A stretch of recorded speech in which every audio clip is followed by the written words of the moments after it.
Right now, the major players in the autonomous vehicle landscape are running relatively tight operations. Both Waymo and Tesla operate their test fleets at a small scale in just a handful of U.S. cities. To a casual observer, it looks like an even match. Two tech giants, both hovering right at the starting line. But a recent batch of regulatory filings out of Nevada provides a look at where this is actually heading. Both companies recently applied to the exact same regulatory body for permission to launch paid public robotaxi services in the state. Waymo asked for, and received, permission to deploy up to 1,000 vehicles over the next 12 months. Tesla's application is on a different scale entirely. They requested clearance for 5,000 vehicles, along with ongoing permission to expand across the entire state of Nevada without needing to reapply. This massive numerical gap reveals the underlying architectural differences that will ultimately dictate who controls the autonomous network. Scaling any physical network comes down to unit economics, the absolute cost required to put a single functional vehicle on the road. Waymo relies on heavily customized, densely packed sensor arrays. That methodology pushes the total estimated cost of their current operating vehicles well past the $100,000 mark. They are targeting steep cost reductions for future generations, aiming to drop the sensor package down to roughly $20,000 on top of a $38,000 base vehicle. By contrast, Tesla's current baseline is significantly leaner. They produce fully equipped standard vehicles, complete with their full sensor suite, for roughly $30,000, and that's for a consumer car. Their upcoming Cybercab is engineered strictly as a robotaxi, meaning they can strip out steering wheels, pedals, and every other unnecessary consumer cost.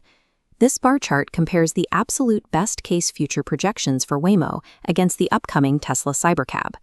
At scale, the total production cost for the Cybercab is projected to land between $15,000 and $22,000.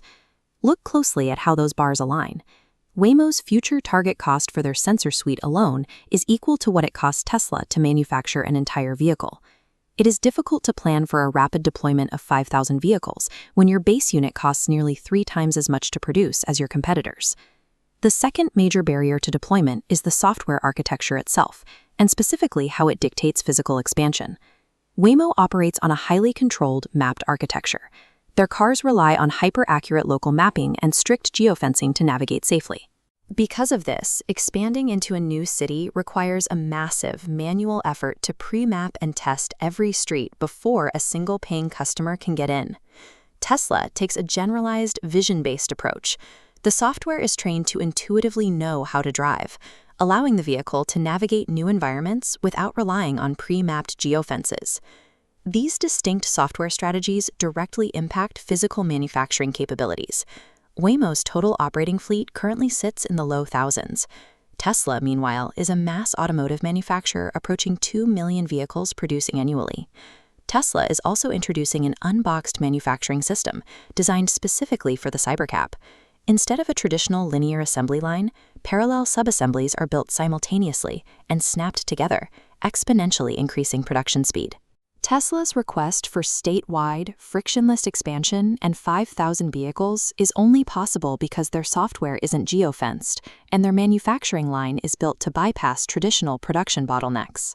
Which brings us back to those Nevada regulatory permits and the immediate future of the Las Vegas deployment. Waymo's 1,000-car request reflects a hard ceiling imposed by their hardware costs and mapping constraints. Tesla's 5,000-car request reflects a system unburdened by those bottlenecks, purpose-built from the ground up for rapid, continuous scaling. As this industry matures, the robotaxi race is moving past the phase of technology demonstrations. It is now a strict economic equation. Assuming both services offer equally safe and comparable rides, the ultimate winner is determined entirely by who can deploy physical hardware the fastest and cheapest.